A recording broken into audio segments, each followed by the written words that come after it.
What up, everybody? Great to have everyone in on a Friday. It is our Friday show. Friday brings so many things to our show, and among the things it brings is a guy who is he's a San Francisco fixture, but he actually commutes between San Francisco and Southern California. He is someone who seeks out the music scene, the film scene, the indie film, the studio film, the Marvel universe, the DC universe.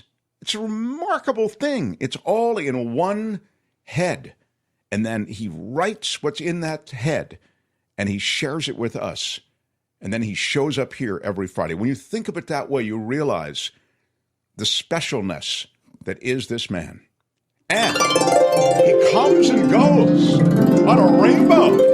He is the wonderful culture blaster, Michael Snyder. Michael, welcome. It's me, truly, the most classic Mark Thompson time waster. And I want to also use this opportunity, this opening bit here, to thank all the people in the audience of 30,000 subscribers. I'm so proud of the show and proud of Mark and Kim and Albert and Tony and John Daly and everybody who's contributed to keep this thing growing. And there's no ceiling. We're going to keep on rolling. But 30,000 is a sweet number.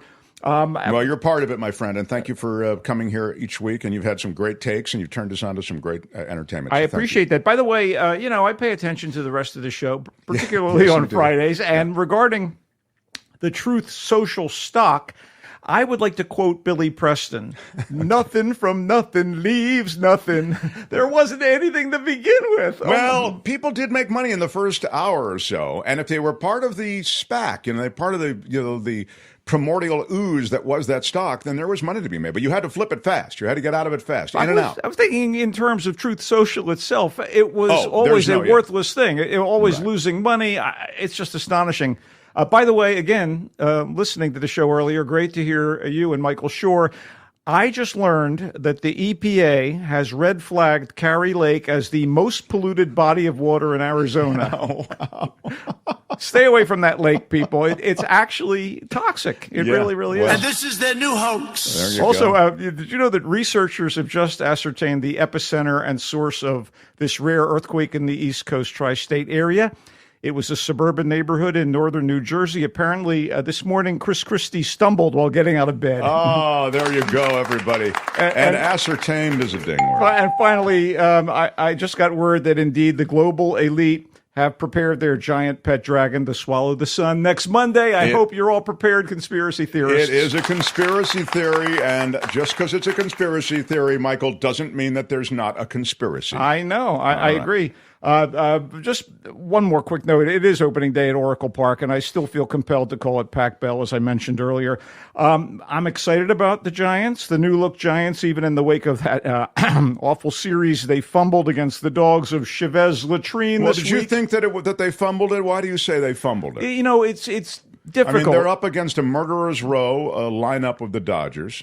They're shorthanded in the pitching staff. Logan Webb was chased out after 3.5 innings. That was truly sad. Our prize starter, but we should have taken one. The band of Orange and Black Warriors should have taken at least 1 out of 3. But I want to say there's so much hope. This refurbished lineup has popped, courtesy of Matt Chapman and the just getting untracked Jorge Soler. The currently depleted pitching staff is going to get a boost from not 1, but 2 Cy Young winners. We're going to get Blake Snell against the Washington Nationals at Oracle Park on Monday. And eventually Robbie Ray will join the staff. And our new leadoff hitter and center fielder, Jung-Hoo Lee, is a potential star. That's absolutely true. Love the guy. True. Oh, my God. Anyway, go Giants. I'm never say die, everybody. William Lundgren loves you called it Chavez Latrine. That's a true Giants fan with that kind of and I say animus. This clearly. Even as you live in Los Angeles among Dodgers fans. Yeah, I'm in Los Angeles half the time. I am right now. Anyway, let's get down to movies because that's why we're here. Let's kick it off with The First Omen. Now, this is supposed to be a prequel to the 1976 movie The Omen, which starred the great Gregory Peck as an American diplomat in Italy whose pregnant wife's stillborn baby is replaced by another baby who just may have a satanic lineage. What do you think? Maybe? Huh? Wow. That was the actual first movie in a series of them about the coming of the so-called Antichrist. But this prequel's connections are in at least one big aspect counter to what went down in the initial movie. And according to the friend who accompanied me to the screening of the new one, also counter to the book, The Omen, as well. Anyhow, in The First Omen, the colorfully named young actress Nell Tiger Free, that's really her name, hippie parents, maybe? Do you think? Anyway, she plays Margaret, an American who arrives in Rome in the early 1970s and shows up at a convent/orphanage where she's going to take the veil with the encouragement of kindly Cardinal Lawrence, played by UK character actor Supreme Bill Nighy, who we just saw in The Beautiful Game last week, the soccer movie. Oh, yeah, you like that. And also under the stern eye of the elderly Sister Silva, played by, are you ready? Sonia Braga, decades removed from the tawny, seductive beauty she was in Kiss of the Spider Woman. Yeah. Oh, Sonia. Stay out of the sun, Sonia. Anyway, in a bit of a surprise story-wise, the reserved and pious Catherine rooms with a worldlier and surprisingly wild fellow novice who convinces her to have a last fling at a Roman disco before both of the girls take their vows. That's right. Hard partying nuns. I was like, really? You nuns are going to the disco? This is wild. Seriously? Yeah, They decide to, I mean, this is crazy. Seriously, what the It turns out that the night on the town was not such a good idea, nor is Catherine's desire to befriend a disturbed older orphan that Sister Silva and the other nuns keep under lock and key much of the time. It's one more night out with some crazy nuns. Right. And their night out is with the devil. Seriously, I'd like to avoid spoilers here, but I'm having a devil of a time. Anyway, this is directed and co-written by Arkasha Stevenson. The First Omen is moody and has a few jump scares, and Nell Tiger Free, man, I love that name. She fits the bill as the put-upon Sister Catherine, but it's very clear what's going down very early on, and again, the way it plays out doesn't really mesh with what fans know about 1976's The Omen. Actually, as far as I'm concerned, a better supernatural-ish horror film about an American novice sister potentially victimized at a creepy Italian convent is Immaculate, a variation on the holy versus unholy tale with girl of the moment Sydney Sweeney as none of the above, if you will. And that came out a couple weeks ago and actually was not bad. It's one of those movies, Immaculate. I went into it with, a chip on my shoulder thinking, this is going to be crap. But I honestly preferred it to The First Omen. It's a decent horror movie, Immaculate. And, it may not be a classic, but it's certainly creepy enough. It's superior to the Omen offering. It's not a typical satanic scare fest like The Nun or The Nun 2 or The First Omen.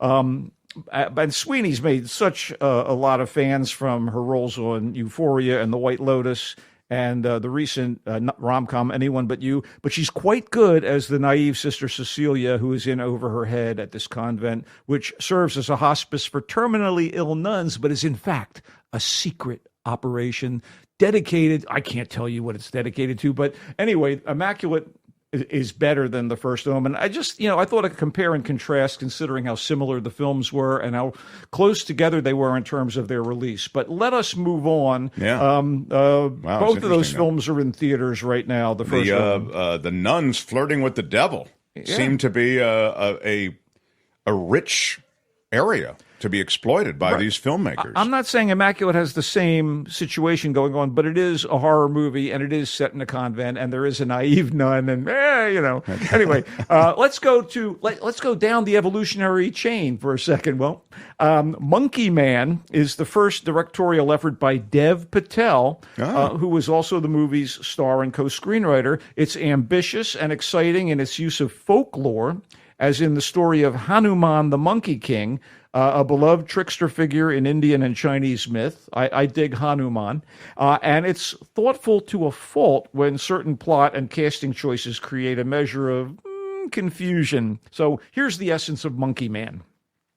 with Hanuman as his avatar, a guy only known as Kid and played by Dev Patel of Slumdog Millionaire, The Green Knight, Best Exotic Marigold Hotel, etc. He earns whatever money he can, usually a pittance, as a monkey-masked whipping boy at an underground fight club in a rough urban area of India. So Kid always loses these matches, but keeps coming back for more, because all the while he has an agenda that involves getting revenge on the rich and powerful people who left him destitute and a lone wolf. And as he enacts his plot and his plan to get close to those who ruined his life, bits of his backstory are revealed, and the movie's violent combat ratchets up with Kid and those who stand in his way, pummeling the hell out of one another. Although I do have certain caveats regarding some sloppy storytelling, I still want to embrace the verve and the crunch of Patel's movie. It's definitely a passion project. And I'll tell you what, Patel's passion is all over every frame, as is his sweat and maybe a little of his real blood. And no, it's pretty intense, huh? Yeah, it's really intense. And I had issues with it. By the way, they do not use the Rolling Stones' awesome track "Monkey Man," a favorite of mine, at any point in the film. Probably too expensive to use. Oh, knowing the Stones' bottom line, I'm sure it would have been way too expensive. Again, there are things to Monkey Man, the movie, that make you go, and what, and why, and who, especially when so much of the English dialogue is delivered with pronounced and often indecipherable Indian accents. You start to long for the actual Indian dialogue with English subtitles, because at least you then understand what's being said. So, is it too much monkey business? Maybe. God. But Patel has guts and flair, so I do want to see what's next on his plate. And incidentally, this was produced by Jordan Peele, whose creative daring is always on display in his own movies, and he must have felt a kinship with Patel. Monkey Man is in theaters. Caveat I will ding, and I'll ding verve as well. Well done. Okay, well-written, well-directed, and well-acted. Scoop is a still quite topical docudrama that covers the BBC Newsnight program's pursuit of an interview with England's scandal-plagued Prince Andrew a few years ago in the wake of his pal Jeffrey Epstein's death. And that would be Prince Andrew, a.k.a. Randy Andy, the longtime bad boy of the royal family, the guy who married and then divorced good-time gal Sarah Ferguson, and has been accused of being a perv that indulged in relations with underage girls purportedly procured by Epstein and Epstein cohort Ghislaine Maxwell. Procured is a ding word. So on the cast front, we get the wonderful Billie Piper of I Hate Susie, Secret Diary of a Call Girl, Penny Dreadful. She was a Doctor Who companion. She plays Sam McAllister, the Newsnight staffer who tries to convince Andrew's press liaison, Amanda Thirsk, to arrange an on-air Buckingham Palace sit-down between the wayward prince and Newsnight's Take No Prisoners interviewer, Emily Matliss. Emily Matliss is one of those, tough, hard-edged lifers in journalism, and here it's broadcast journalism. So Thirsk is played by the always excellent Keely Hawes, who was in the Durrells and Line of Duty and so on. And Matliss is played by Gillian Anderson, Sex Education, The Fall, and of course the X-Files on her resume. So what we have here is Billy and Gilly and Keely, and they're getting the scoop on Randy Andy, the latter very convincingly played by Rufus Sewell, who isn't the slim pretty boy of past projects in this one. Scoop was co-written by Peter Moffat, creator and writer of Your Honor, the Bryan Cranston TV series, which I loved, and also the Criminal Justice franchise. And it's directed by Philip Martin, who helmed episodes of The Crown, so he knows the Windsor family's peccadillos very well. So the scoop on Scoop, it's a good watch, so scoop it up if you're interested in an inside TV journalism look at the arrogance of the privileged. And guess what? It's on Netflix starting today. Wow. So you just can go, Peccadillo, I'll ding. I do want to ask you, though, the accents, you mentioned some American actors there, and they carried it off without any. Oh, those the performers in Scoop are all Brits. Gillian Anderson's a British? She is British American. She was actually born in the UK. Okay, but she doesn't speak with a British accent anymore. She does. It's sort of a melange of accents. No, but melange is a sick ding word. I will. And by the way, ad lib. I mean, some of Michael's stuff, he's written it. It's still coming out of his mind I have in notes. an ad lib fashion. He has notes, but that was melange was. This is how I speak, Mark, for better or worse. How do you people say sine qua non? Sine qua non. Sine qua non. Yeah, what does that mean? I have no idea. Am I a Latin expert? I'm not. I'm just a literate guy. Don't push me into the. I know nothing about liturgy, buddy. I may be a romantic fool, by the way, or I may just like the leads a lot, but I was more positively disposed than negatively disposed towards the fantasy rom-dram, the greatest hits. You see what I did there? Rom-dram, like romantic drama? I wish I didn't, but I did. Have I come up with a new coinage? Probably not. Anyway, Harriet is a cute Los Angeles-based music fancier. This is a movie about a music fancier. And she has a gift and a burden. Songs that were significant in her relationship with a departed boyfriend can actually transport her back in time. When you say music fancier, is that, you mean a fan? Yeah, well, she loves music. She lives and breathes music. Fancies music. She has a real sense of sound. When she hears a record, she goes, "Oh, the mix on that is wrong." She clearly understands. Oh, I see. So she's a music pundit. Fan, I'm going to say. Well, she's more than a fan, though. She actually, I think, at one point, it's suggested that she works doing studio production and stuff, but she's moved out of that because she's a little unhinged. Songs that were significant in her relationship with a departed boyfriend can actually transport her back in time to specific moments, good and bad, that she shared with him when those numbers were playing. And while there, she might even be able to change how things went, which may or may not impact the relationship she seems to be developing with David, the new guy in her life.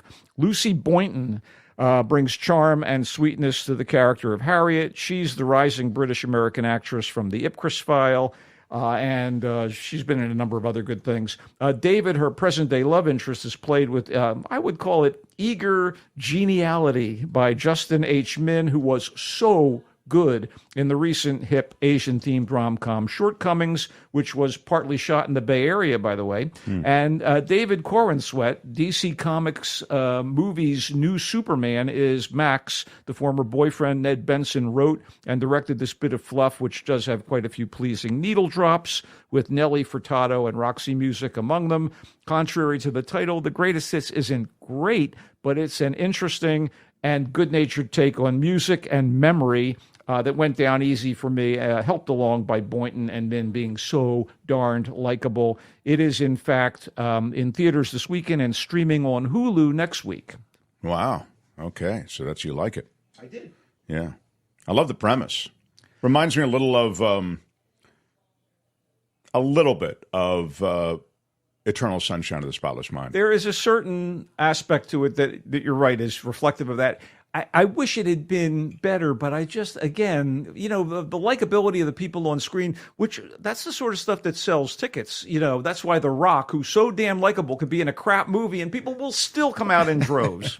I want to get one more film in and then we're done. Okay. I gotta. Housekeeping for Beginners. It's a Macedonian movie about a very unconventional household, and it's probably my top choice among the weekend slate of new releases, which is why I wanted to get to it. So in a Macedonian town, Sweda, a dying mother of two girls, asks her lover, Dita, a pragmatic woman with very little maternal skill or interest, to promise that Dita will parent the children after Sweda's death. So there are legal ramifications, and they alone are a nightmare, but Dita makes a promise, for better or worse, to honor the wishes of her girlfriend.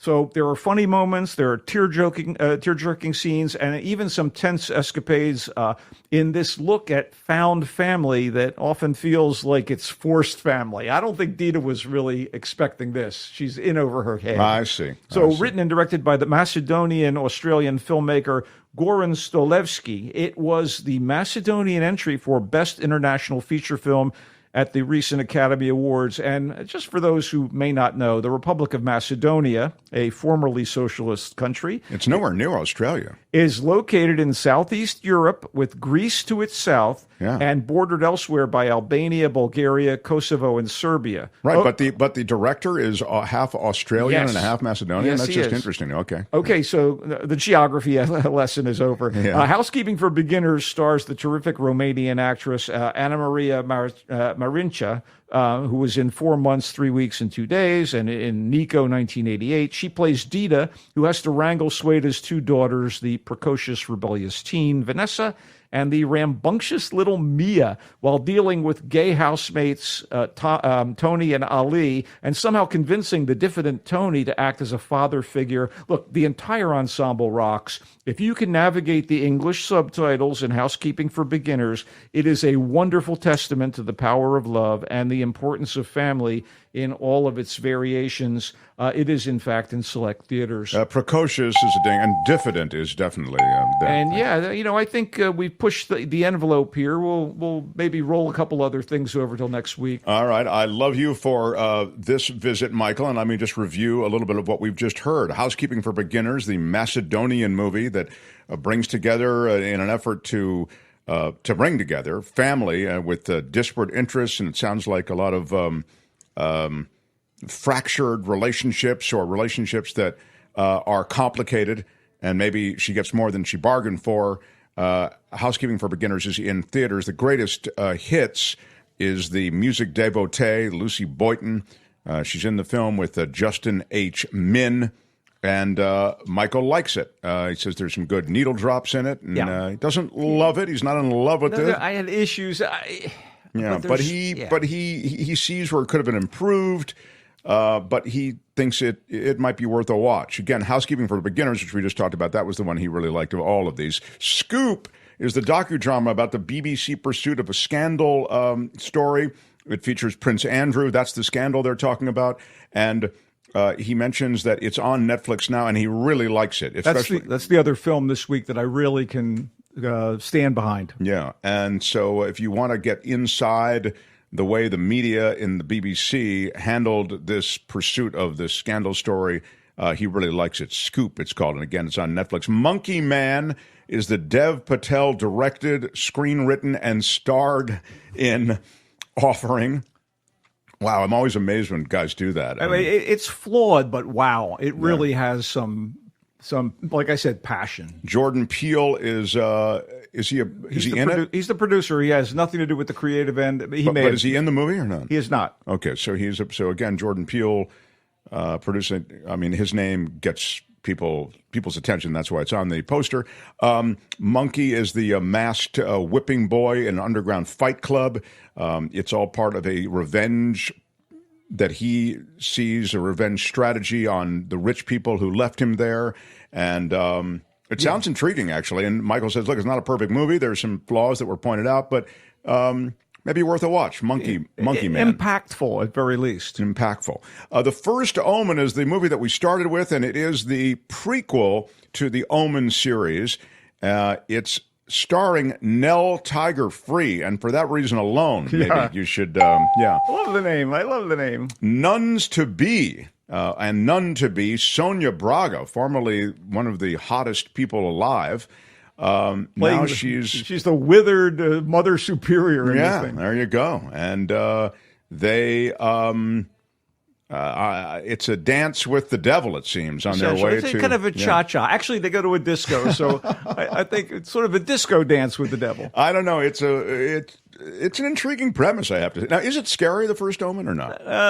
It has its moments. You know, I really think that Immaculate, the movie from a couple weeks ago, which I did have to catch up to, is a better horror movie built around a young American at an Italian convent. Who would have thought these two would come out within 2 weeks of one another? Yeah, Michael is really a fan of Immaculate more than he is of The First Omen. But more of a fan, yeah. If you can't get enough of nuns who are making unholy alliances, at least temporary alliances, with the darker side, then maybe see them both.